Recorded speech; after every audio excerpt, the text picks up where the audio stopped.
The South's just a terrible place to be if you're LGBT. Growing up, you're constantly being thrown at all these standards and stereotypes you have to follow because that's what the Bible says, or that's just how it's been for years. I was always bullied, which the funniest part of it was based on not wanting to use a urinal.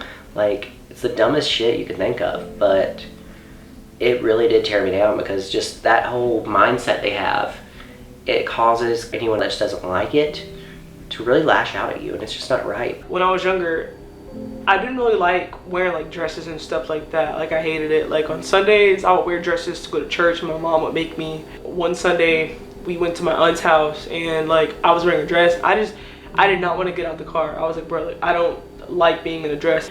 And my dad was basically just like, all right. He literally drove me back home, let me put some comfortable clothes on, and I got out in the car. I drove all the way up into North Carolina. I met with this one guy I'd been talking to for around a month, and on the way back, I got a speeding ticket.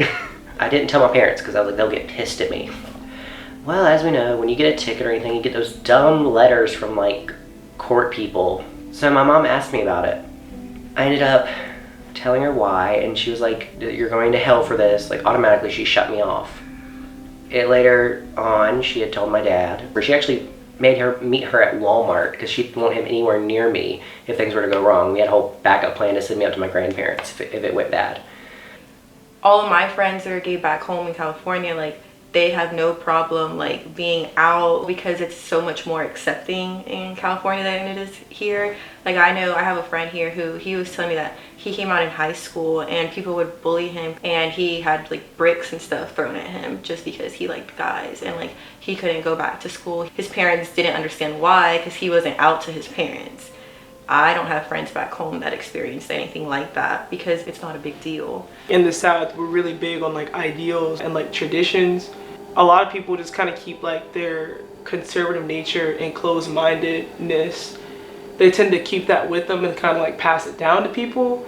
I feel, I guess, just like really appreciative that I can, like go home to my dad and feel accepted, and I can go to school and feel accepted. I can go to class and feel accepted. One of my little cousins, like, he grew up like wanting to dress more feminine or like just acting more feminine, and at first my family was kind of like, don't act that way, and like he's little, like he's just like, okay, well, like I'm just living life, like I didn't know.